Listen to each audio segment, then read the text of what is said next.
Great. Okay, let's get started.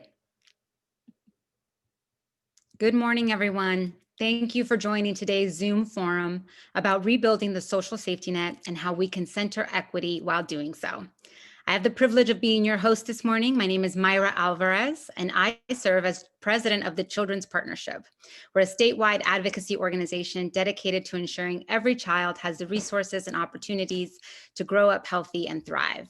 I also have the honor of serving as board chair of Alluma, and I am thrilled to moderate today's important and timely forum.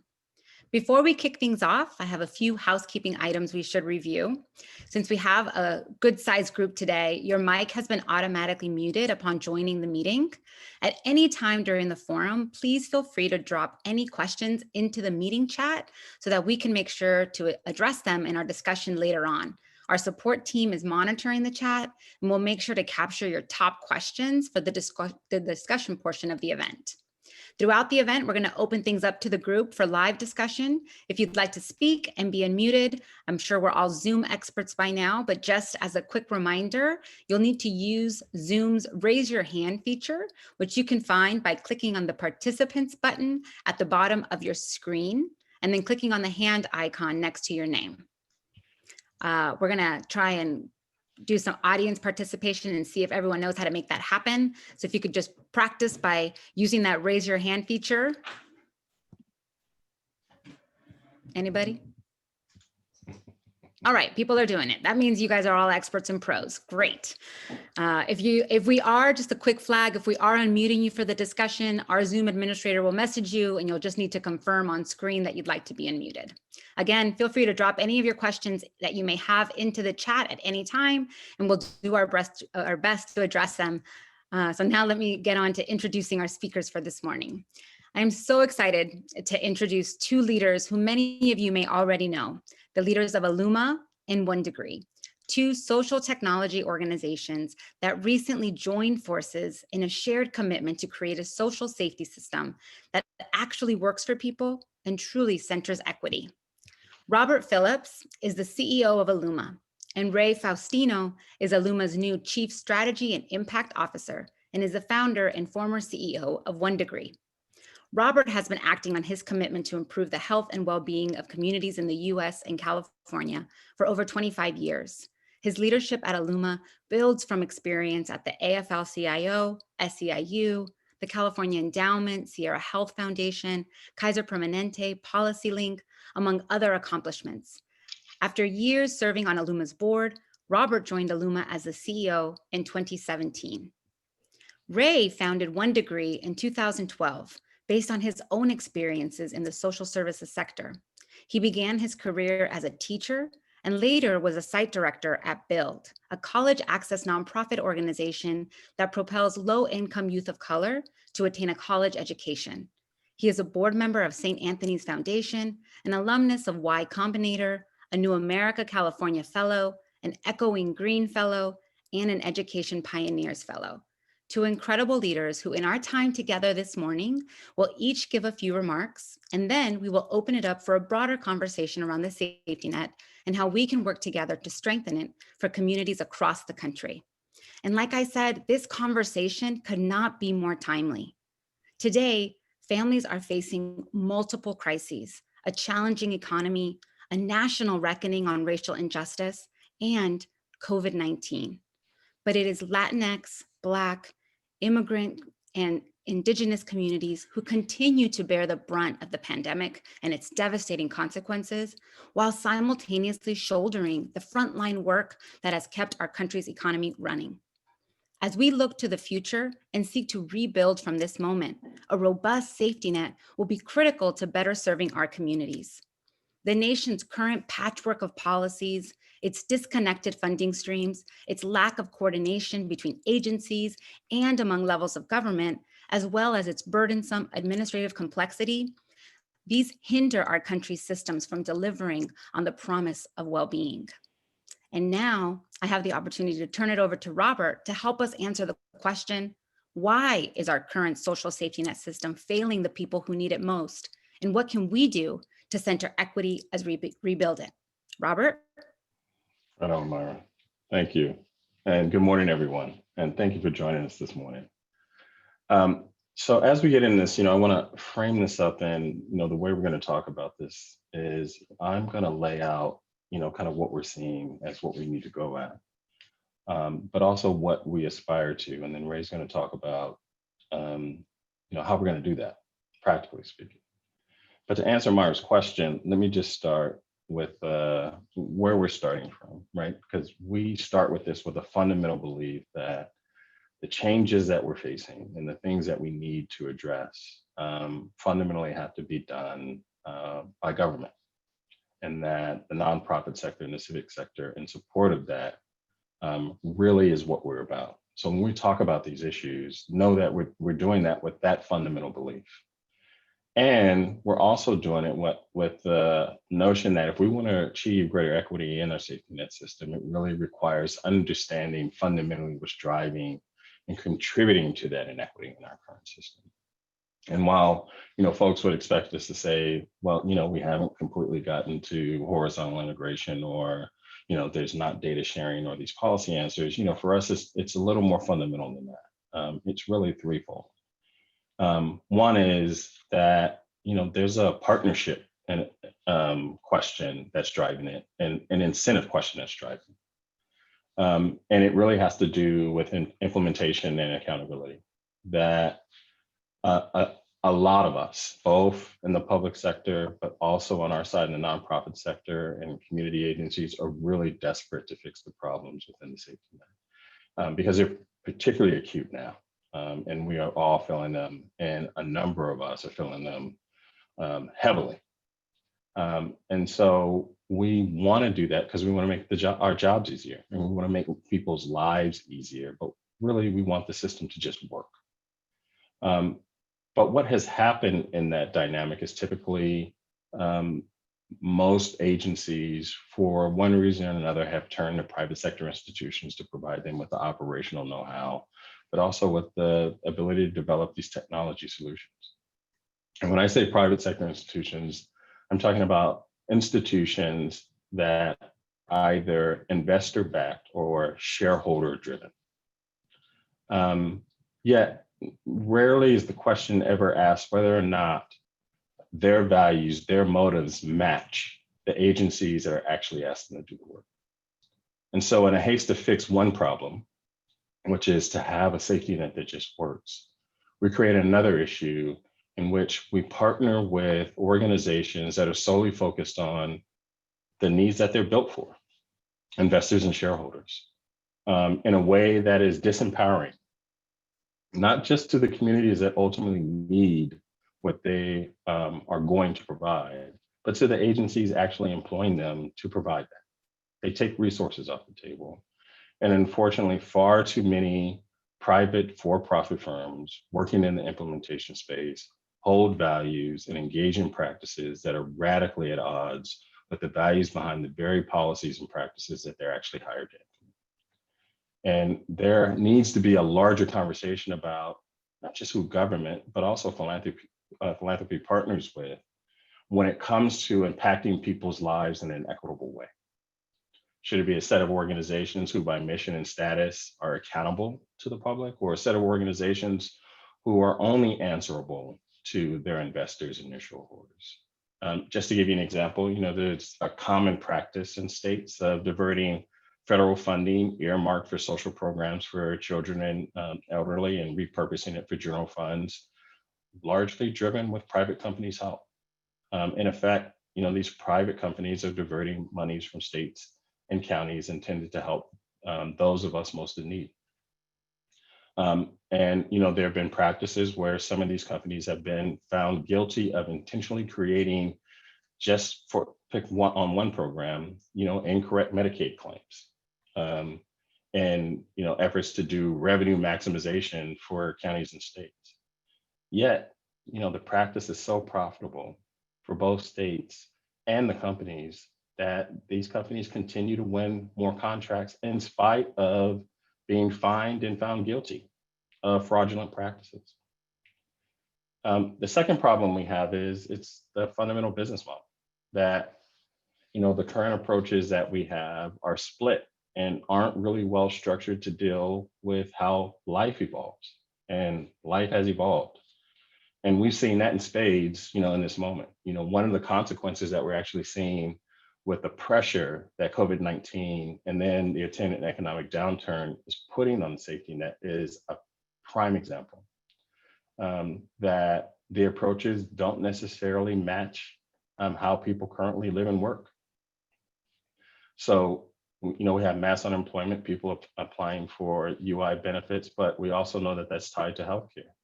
But because we haven't seen an attendant kind of jump in Medicaid, that we haven't seen the adjustments in the practices and the taking advantage of the flexibility in the practices that are actually available to most counties and states. And current approaches to operations and technology actually don't support the goal of structuring programs to facilitate information sharing and coordinating administrative processes to simplify how they run and how they improve people's access to resources and services. And so we see that siloing where, someone we know who will have to collect unemployment insurance will, as we assume, will have some issue with food, but we don't necessarily make unemployment insurance and SNAP programs actually share information. And so we have this policy and agency push for seamlessness, but we actually have approaches that are fully siloed, either in their information sharing or coordination or just administration. And then the last one, is the elephant in the room that we haven't talked about. And we'll be coming back to this conversation around, horizontal integration and how do you have integrated eligibility systems. And, I'm just gonna say it plain to you all that public benefits programs are essential and they're also racist. For decades, programs like Medicaid and SNAP and temporary assistance to needy families, TANF, have provided essential support to families with low incomes or those who find themselves in moments of vulnerability. And at the same time, these programs have enforced structures of paternalism and oppression. And it's not a new phenomenon. It's an unexamined phenomenon that started with mothers' pensions in the early 1900s when they were used to actually exclude Black and brown women. And then we fast forward to a conversation that we all, know about and people refer to when we think about this, which is the welfare queen narrative from the 80s. Or, the Clinton racialized welfare and workfare kind of programs and reforms in the mid to late 90s, where all of these efforts have really continued to reinforce these false racist narratives that have been far too long applied not just to Black and brown folks, but to just folks experiencing poverty or experiencing moments of need too. And our failure to understand this history in the safety net in the United States and recognize the past and present harm has really put us at serious risk of complicity going forward, of upholding these systems of oppression. And as a consequence, the state and local agencies who we know to be defenders of economic and social opportunity far too often haven't been.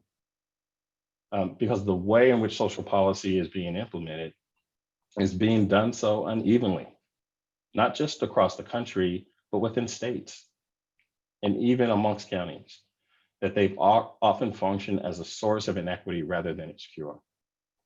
So instead of narrowing gaps between the advantage and the disadvantage, it deepens them instead. So given all this, why fight on if we're facing all this stuff? It's because we know what the system should and can be, and we know this from experience. We know from experience what we can expect from the safety net system when it's working well. And that it's not just something that helps people survive during an emergency, but it's a system that actually can empower people to thrive and connect people to the opportunity to live the lives that we all dream of. And so for us, we ask people to imagine an approach, a business model that facilitates people seeking help to successfully find and receive support quickly when they need it. That, imagine allowing folks to learn about and be referred to a broad range of programs through just a unified access point based on their needs. That people, whether online or in person, when they're seeking help, and it doesn't matter if they're at a clinic or a food bank or a hospital, a school, a court, County Human Services Office, that they would have the ability to connect to the programs that provide the support and services that address all of their needs. And we've seen it work. And we've seen it work in places where they haven't necessarily faced all these challenges that we're talking about. We've seen it work in places like Utah. We've seen it work in places like Idaho. So we know it's possible. So Ray, how can we do this? Thanks, Robert. And thank you everybody for joining us this morning. We really appreciate you all being here. It's so great to have the virtual room together.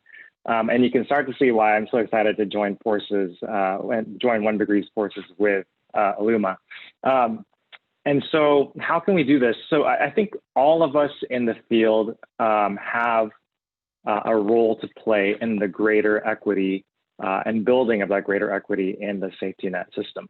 So at Alluma, we are critically analyzing our own practices and approaches and determining what can we do differently, what is the right approach toward promoting that equity.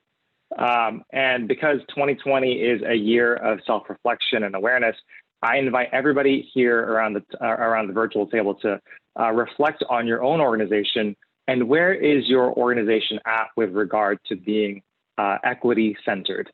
And so let me explain that a little bit so we can think about it in a particular framework. And the framework that I've been using recently has been with the National Institute for Children's Health Quality to describe the systems that exist and the systems that are needed to achieve equitable social, economic, and health outcomes for all people. And so this framework lives on a spectrum from savior design systems in one end of the spectrum, ally design systems in the middle, and then equity-centered systems at the end. And so let me describe each one of these things. So on one end, you have savior design systems, which were originally designed to rescue, save, and deliver services to vulnerable community members. And these are generally done by the oppressing community. And then in the middle, you have ally design systems, which are focused on building self-awareness among the oppressing group while partnering with oppressed groups to spark change and deliver systems and services. And then the last part of it, on the last end, which are equity-centered systems, which purposefully reconstruct systems that are rooted in and advance equity for historically marginalized and oppressed groups. All right, so we have those three different systems, designs on a spectrum. And so when we are moving from one end, from the savior design system to the equity-centered system, we're moving toward the equity-centered systems helps us truly understand and get to the real work of moving the needle on social and economic mobility. And the very, very first step of doing that is confronting and deconstructing the systems is to have awareness, like where are you at? Where are you at in the system? Where's your organization at? And where are pieces of your organization at? So you might have one program that is clearly ally design, but you have another part of the program that is very much like a savior design part of the system, or you might be aiding and abetting another partner organization on a savior design system while promoting an equity-centered system of your own, right? And we're going to share with you later after this event the resource for this framework. But so how are we approaching equity in our work? Well, first, let me talk to you about some of the ways that we've been perpetuating savior design systems, just to give you an idea, because again, this is a moment of self-reflection for us, and we want to be real and honest with you, and we want to be real with ourselves about like how we're doing this. So again, like savior design systems are where organizations and systems are making decisions without incorporating individual and community opinions and feedback, and without considering how racism and oppression have impacted the livelihoods of our community members and our communities. And as a result, individuals are often blamed for outcomes and labeled as non-compliant or difficult or rude in the system. And so one example of this is when our programs expand to new regions without the sponsorship of local communities. And so oftentimes we've been asked by philanthropic groups to expand to certain regions. And while like that foundation might be based in that local region, they're not exactly they don't represent the actual community members that we're supposed to be serving, right? They represent like an elite class of folks in that community. And so that would be an example of like a savior design system where like you're literally coming in, riding on a white horse to come in and expand in that region. And we've definitely experienced this in the past at our work. On the other hand, we have equity-centered approaches. And this again is like meeting people where they're at and addressing their needs and root causes of inequitable outcomes. And a really core component about equity-centered approaches is sharing power and building what we call not just like for the community, but also with and by the community. That means we not only have diverse representation on our staff, but also we're thinking about like how we can share power, how can we redistribute resources to establish equitable decision-making, and also design and implementation of this process are like shared among community members as well. And so here's a couple of examples of how we've been doing that at our organization. So this is, I think listening is the bare minimum you can do here. Like listening to your community is like, you know, probably like the very first step to doing that. And it's an important step. And we make that part a very, very core part of our design and development process at our organization using human-centered design principles. Those are the very basics of what we need to do to make sure that our processes and approach are equity-centered. But listening is one part. We also have to like, oftentimes we compensate folks for their time and energy for giving information and giving feedback to improve our services and tools. For example, we launched a peer outreach pilot, and that sounds exactly what it is. It's basically like working with our community members and helping them reach out to their peers to onboard more people from the community and support their fellow community members on the ground to make sure that they're getting their needs met and understanding how to use our tools and helping to improve our tools as well. So that's one way we've been doing it. Another way, so our software on 1Degree has several open APIs that enable anyone, any organization, anywhere to bring the 1Degree platform to any region. And this is a fundamental kind of like infrastructure that we wanted to create that is specifically equity-centered so that we can develop and share these tools as freely and empower communities directly. So we have examples of nonprofit organizations across the country and across the state using our tools so that they can empower their communities directly. So all of our organizations and practices and approaches fall along that spectrum, right? So from savior designed, ally designed, and equity-centered systems and approaches. And awareness is at the very, very first step. And as Robert just said, you know, the public benefits programs and a lot of like the private nonprofit safety net services and systems out there were likely started and designed with good intentions, but may fall on this side of the spectrum, the savior design systems, and maybe some of the more progressive ones toward like the ally design safety net systems, right? How can we like push folks further across the spectrum toward equity? And that's what we want to do with our organization. We encourage and support everyone here to make sure we're doing that as well. So I'm going to stop there because I know we just talked a lot, but let me bring it back over to our moderator and Robert.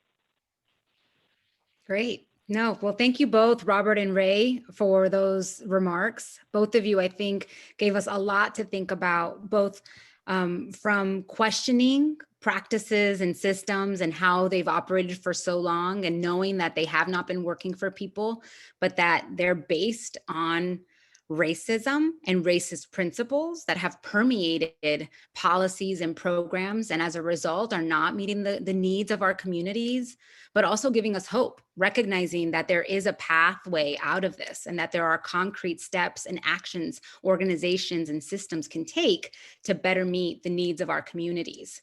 So I have to ask, knowing that these practices are not commonplace, and that this conversation and the fact that we're having this conversation openly and honestly about historic oppression and racist principles, this wouldn't be possible just a few years ago, right? It's because of movements that have happened this summer, and frankly, you know, the shoulders we stand on of many giants before us, that we are at this moment. So where do we get started? How, if there are organizations watching this right now or listening and are interested in learning more, what do you consider a first step in navigating this pathway towards being more equity centered? That's an excellent question, Myra. I think we start where Ray, just said that, there's a baseline thing you can absolutely do, right? Which is actually listen to folks. And so what I mean by that is, with so much kind of expertise and experience, both around social change and around working with folks and around these issues, with both in public and private agencies and the civic sector, there are a lot of new ideas, and it's easy to see why there are. There are a lot of new ideas and approaches and opinions around what we can do around this stuff. And, they're identified and developed each year, right? We all have frameworks and things that we think about. But an important thing that we've learned, that Ray has pointed out, that, really has pushed us in this direction, and an important lesson that we've learned from matching technology development with a policy perspective, is that we're not that good at actually judging people's needs and what they require, particularly in the context of what we're talking about. And that we need to separate our beliefs and expectations from people's actual choice making and decisions and behaviors, and what's driving that. And while that is seemingly simple and it sounds easy, it goes wrong more often than you would believe. And so I'll just give you an example for us. We were working with a client to do, something that is seemingly simple, which is, build a screening tool for kids that their parents could use to help refer them to services. And most of these parents were either from immigrant families or second generation families. And all from Central America, not all Mexico, but Central America, here in California, down in Inland Empire. And so the client had all these requirements that they believe parents needed to actually do this. Except they actually never created a prototype to help them understand the parents' behaviors with the ideas.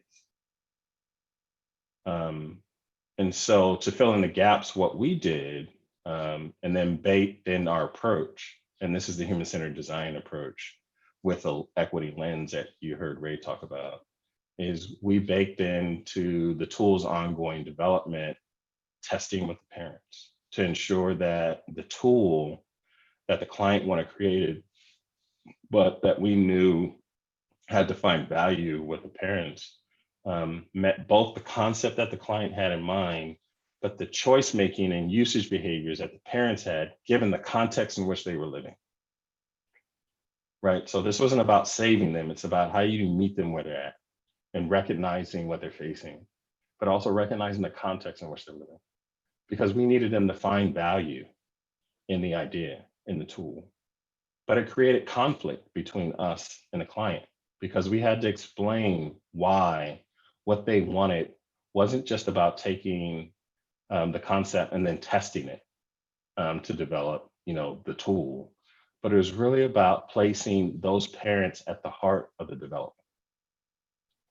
And even more so than in traditional kind of code design approaches, that we had to respond to their choices, their actions, their lived experience, rather than just the client's articulated desires to get them what they want. And a tool that the parents would actually trust and use for their kids. So, in this way, it was, a struggle between how do you make sure that the ideas and demands of people who are very well-meaning can be included while we're paying attention to the choices and behaviors and decisions that people who are essential to this work when you're actually doing this development make are front and center.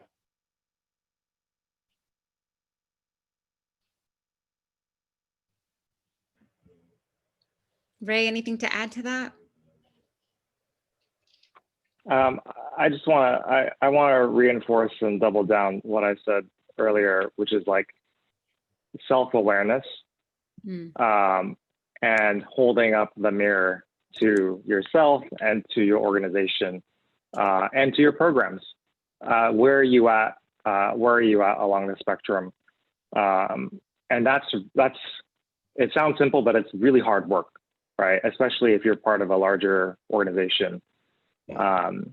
We actually did this exercise at 1 Degree where we read the article that we'll share with y'all and picked apart all the different parts of our program that are Savior designed, ally designed, and equity centered, just to have a starting point of like where are we at, and not to move into solutions, but to just to have a baseline understanding of where we're at, and then we can move into solutions later.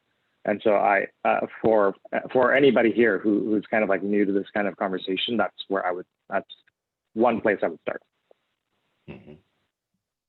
I appreciate that. And I think it also speaks to, for both of your comments, whether it's trying to ensure that we're centering the lived experience of the people we're trying to serve, or using our work to reflect on our own practices in order to better, center those families. It's a learning process. It's a learning journey that we're on as organizations, but frankly, also as individuals, and that learning continues, and there's never an end to we're done being equity centered, right? We are officially equity centered, and we no longer have to learn. So I appreciate that. However, Robert, when you opened this conversation, you were crystal clear that there are private companies not operating this way, and frankly, are getting away with it, and are receiving contracts to serve our communities, and yet are not delivering on what communities need. So how, as we're moving along this spectrum and hopefully moving towards equity-centered organizations, how do we hold private companies accountable, or do a better job of holding them accountable now in order to get to the change we want to see in the future? Yeah, it's an excellent question. I would say there's a few things we can do. One is, oftentimes when this happens, it really is just out of the need for speed, right? That when we're doing this, even though we know that it takes a while to stand up these systems, there's also a need for kind of quick solutions to problems. So we're making sure that we're helping folks. And so there is sometimes a lack of awareness that these companies are actually engaging in these practices. And so one of the things as practitioners we actually need to do, so people have a criteria, a lens, a way in which to kind of understand this, is provide, and we can share this with folks. What does an equity center kind of development practice look like? Like you have to be able to ask yourself that question. That we as a field need to push this idea that ensuring people getting what they need out of programs is paramount, rather than just meeting the requirements that are actually set out for you. And more often than not, they're allowed to do this because they are actually part of the process of designing how you both procure and get into these contracts. They are part of the process of how you say what is convention in terms of what a good outcome is, but also what a good process is. And usually that's actually not driven by the ultimate goal, which is really asking the question, how do we get folks what they need? And how do we make sure that every effort, every second spent on this, every penny put into it is spent and directed with that idea of serving folks. And that if we don't get 99.9% of the resources to go in that direction, why not? Mm-hmm. First. The second is that, there really does need to be an examination of who's best suited to do this. And I mean by structure, but also by law and fact. Who is it that you can actually hold accountable to do that? And private companies, I'm not suggesting they don't have an interest in seeing folks get help, but I'm saying it's not their primary interest. I can appreciate that for Yeah. sure. Go ahead, Ray, please. Yeah, I love talking about how broken the procurement process is for government technology. It's just so, it's just fundamentally ill-equipped to get to the outcomes that we need to get to, particularly when we're thinking about and when working towards social and economic mobility, because at the end of the day, the processes aren't built to get to the outcomes that we want to get. They're built to like just patch a hole generally, right?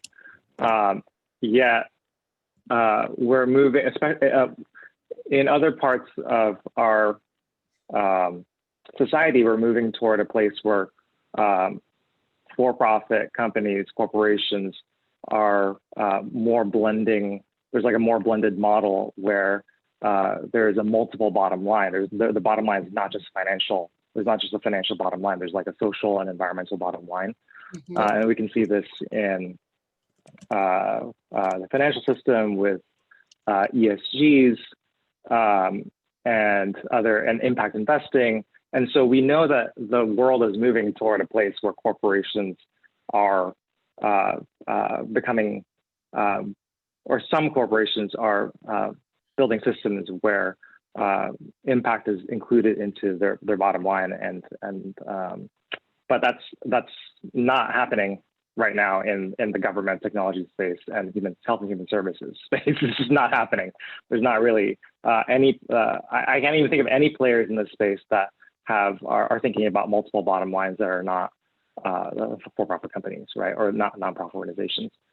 And that's a problem. That's a huge problem that none of us really think about when we're talking about the safety net.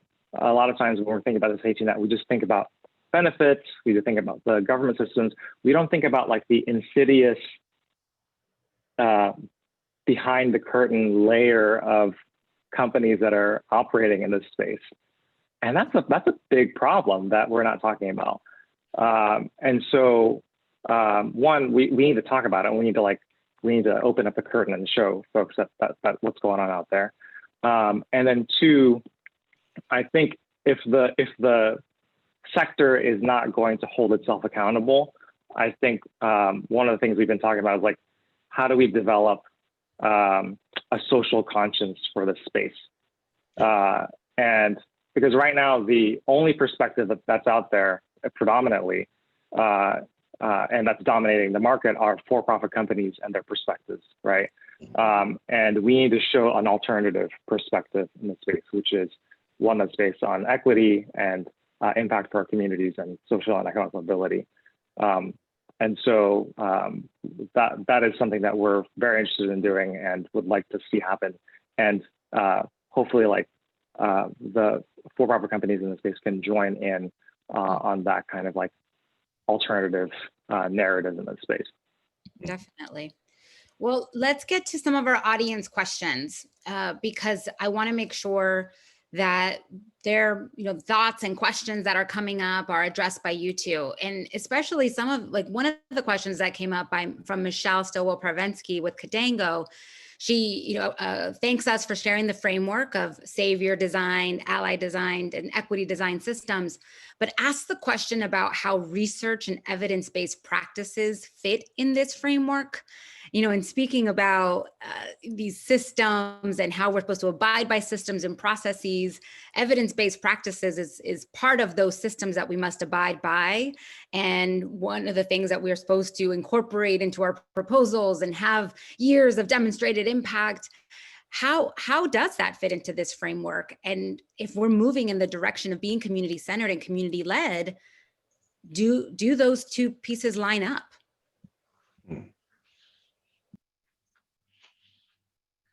I have thoughts on this.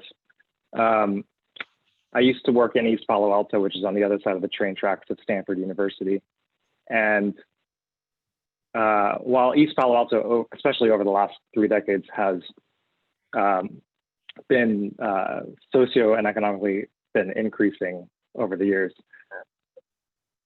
that's not necessarily true for the folks who've been living there for decades, and predominantly Black and Pacific Islander and Latinx families.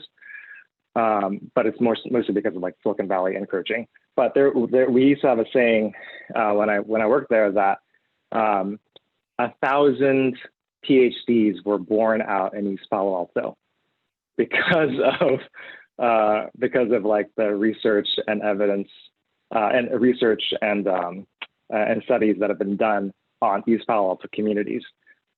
Yet, what do East Palo Alto community members have to show for all of those studies?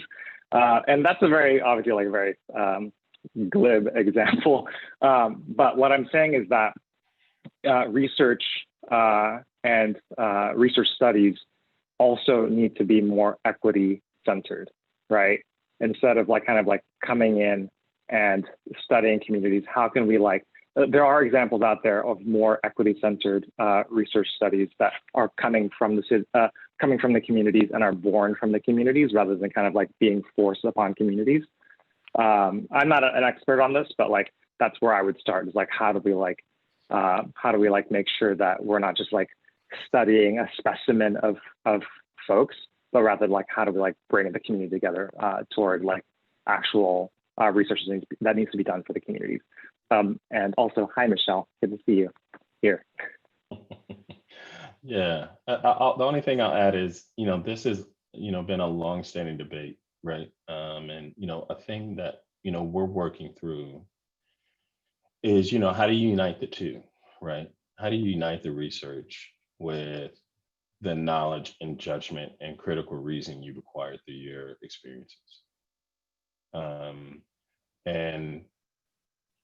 While I know that there's always been this hierarchy, right, in terms of what works by using evidence-based practices, right? Has it been researched? Have there been the trials? How do we know objectively that this is it? That's extraordinarily important. But in the safety net practice, what we haven't done that's happened in other fields that we need to bring here, that'll be extraordinarily valuable, is uniting that experience of people, both those who do the work, but those who experience what we're talking about, with that research. And we haven't done a good job of that. And so, when we look at it through that lens of equity, that is really what becomes paramount. How do you make sure that experience is expertise too?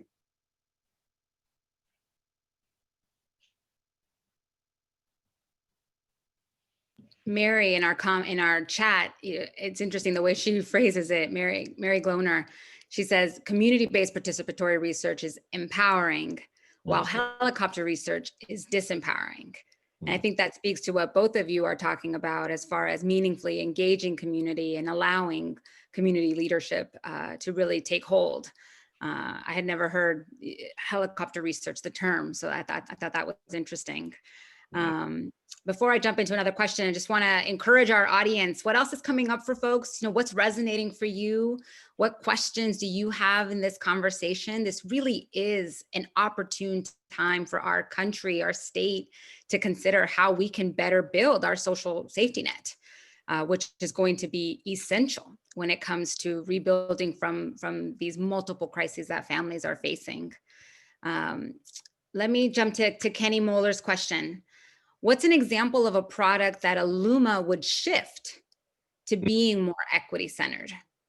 And he specifically is referencing failures in the American Red Cross's disaster response benefit program enrollment owned by Xerox and HP. So he's doing some reflection of his own. I appreciate that, Kenny. So let me put it back on you two. Give us an example of a product that Alluma would shift to be more equity centered. Yeah, I would say everything along the continuum, but let me just pick on two. So one product that we are shifting to be equity centered is, the thing that people come into contact with these programs when they're just asking a basic question, which is, can I get it? Am I eligible for the program?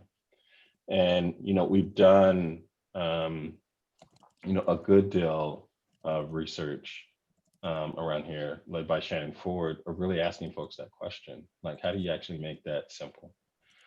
And so one thing we would do, both based on the experience, but also, on us actually just using that type of design research through that lens and people's kind of lived experiences, how do you make sure that when people actually ask that question and they want to find easily, how can I just get an answer of, can I get food stamps? Can I get Medicaid? Right? Can I get some income assistance? That they don't have to have, if they are fortunate enough to have a desktop or a laptop, right? Or can search on their phone, 15 tabs open to get an answer to one question. And then the second part of that is the information collection, right? So for anyone who knows, information collection, in safety net programs, is both siloed and onerous. Because even for programs that, require the same information, they don't necessarily share that information with each other. And the way that the questions are asked, they're not asked in a way dynamic enough to actually meet, how both where the person is, how they're answering it, who they are, what the, kind of level of understanding is, what they might be facing in the moment, what help they may need.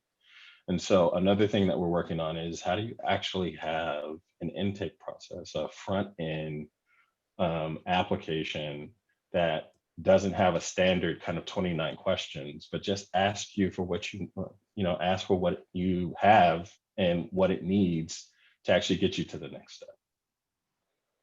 Right. And really taking a hard look at, making sure that our solutions aren't doing something to them or for them, but actually really is a facilitative process of getting them as quickly as they possibly can with as much dignity as we need them to have to the next step. Definitely. It's interesting, and thinking about your 15 tabs, Robert, or in the conversation that Ray was referencing around trying to better serve families' needs.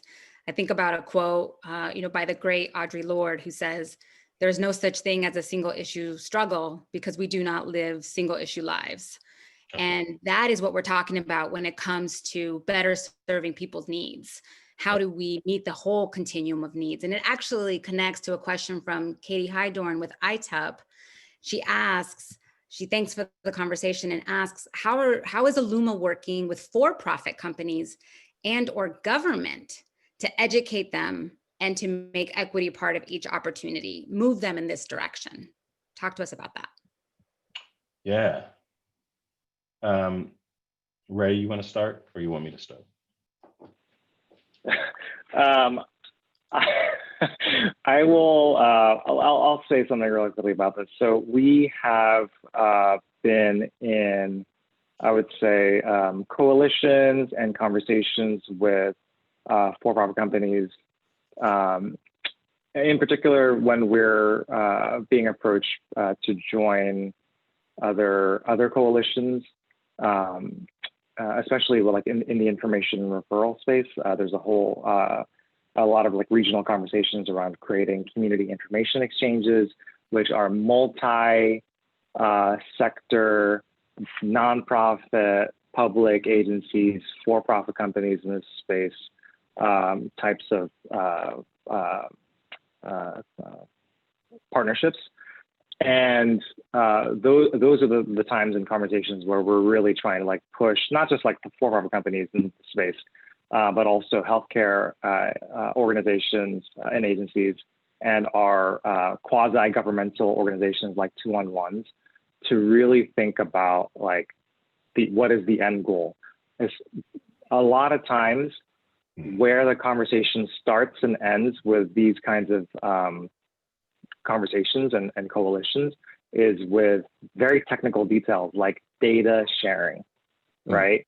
And data sharing, I have never heard once from an actual person who's looking for services that data sharing was a problem or a solution that will change their life.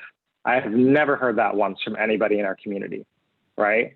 Yet I hear struggles for like, you know, it's difficult to find resources. There are like our low-income families are using up to 12 different nonprofit and public benefit services to access resources, and they're spending hours and hours of time trying to find resources and apply for resources, and there's multiple applications, right? Never have they said, oh, well, the data sharing agreements don't really match up, so I don't really, that doesn't work for me. Okay, so, but a lot of times our coalitions, especially in these CIE conversations, are stuck on technical details. But at the end of the day, what we're trying to do is push them to think about like, what actually is the impact that we want to make in the long term? And how do we want to move the needle? How do we want to create, how do we want to share power, and how do we want to create social and economic mobility for our communities? And so those are some of the ways we've been trying to push the conversation. I'm not going to toot our horn and say we've been successful in that, because the conversations are still ongoing. But that's part of the way. That's a little bit of what I'm talking about with trying to develop like the social conscience in this space and an alternative narrative in this space. No, that's exactly right. You know, I always remind, folks that we work with, but also ourselves, that, we ride with anybody who wants to help folks get connected to help. It doesn't matter, who or what they are. Anybody who's about that, we're about helping. And the way in which we do that, though, to Ray's point is, we do emphasize certain things over others. And in those points of emphasis, though, what we offer is what we have learned. We don't feel the lessons that we've learned and the things that we are beginning to kind of train ourselves on and deepen in ourselves are proprietary. And so we've offered this up, to agencies that we worked with, to organizations that we worked with. Now, I will say, unfortunately, at this moment, particularly on the public side, a lot of folks haven't taken us up on those offers. But, we offer trainings, we offer to do webinars, we offer to give them kind of what we have learned, so they can not just see what we see, but also so they can take it on the capacity themselves. Because that's the other thing that we're about, is how do we leave capacity behind in the agencies, which is a really big issue, right? That this type of work, right, isn't something that comes by easy, and it's usually relegated, to places and people who don't necessarily go into the public sector. So how do we help, right, develop that muscle, but also help people kind of grow and give that skill and know-how to the public sector? And so we're offering that as well. Mm-hmm. Well, it's hard to believe, but we're coming up at the top of the hour. So the time went by really fast. But before we close, I want to give it over to you all just for a minute of response or closing comments. There is a couple questions that didn't go unanswered, particularly around Alluma's interest in the mental health and behavioral health space, especially important after these months of social isolation and challenges and just strife for many families. So if one of you could mention that. And there was a specific question on, so what is the first step for writing the government procurement process? So those are two big ones for you to address in your closing comment, if you could do that. And then I'll wrap it up with some final comments, really urging everyone to make sure they fill out their evaluation and ensure that we can get your feedback. So future conversations reflect your interest and needs, and making sure that we're working together to rebuild that social safety net for all of us. But before we do that, I'll hand it over to Robert and Ray. Well, first, I just want to say thank you to everybody who's joined us, and know that this is the beginning of a conversation that we want to have, not the end. And the question around mental health and behavioral health is something that was kind of near and dear to my heart, and it's something that, as part of us thinking about how do we make it easier for folks to get into just help. Behavioral health and mental health is a field that we think is one, and we are working to kind of expand into. And we're doing that, and this relates to the procurement question, because what we are thinking is needed in all of these things, right, is both not something new, because the things that we're talking about here aren't new. These are things that are practiced and exist elsewhere. They just aren't done en masse. And so moving into mental health for us is about how do we bring that equity perspective into mental health, right? That lived experience kind of focus front and center, and what you emphasize front and center. And we think the same has to be done in procurement, right? Procurement right now is a process that's geared not just towards the familiar and convention, but it's also geared towards protection. Right, protection of what exists, not necessarily using government resources to actually ask and answer the questions that are fundamental. And that's where we think procurement really has to start. Mm-hmm. And that it has to be opened up to be able to do that. And part of the reason why we want to start this conversation around equity is because at the end of the day, and we hope people continue to engage with us on this, because we can send folks resources on all the things that we're talking about. At the end of the day, that's really what we're pushing for, is we're not asking people to do anything new. We're just saying, can we reuse the things that we know that work until we actually have to try something new? Because we're not even using the things that we know that work well that can help folks. And Right. I'm not going to try to answer those questions because we don't have time, but I just want to say thank you to everybody for joining us on this conversation. And this is the start. I hope this is the start of many more conversations in the future. This is a hugely important topic for us to talk about, not just because it's 2020 and the year has been crazy and it's opened up a lot of thoughts and ideas, but because at the end of the day, we need to get to impact for our communities. Right. And so please join us in the conversations, reach out to us, and let's continue the conversation. Thank you, Robert. Thank you, Ray. Again, everyone, we appreciate you joining us for this important conversation. Please fill out that evaluation. It should take you less than 5 minutes, but provides us important feedback to inform future events. I will just say, Robert and Ray, our future is bright, knowing that you all are in this important work and looking out for the best interests of our communities. And we're grateful for your leadership and look forward to working together to make it happen. Thank you, everyone. Right on, Mayra. Thanks, everybody. Thank you, Mayra. Bye, everybody.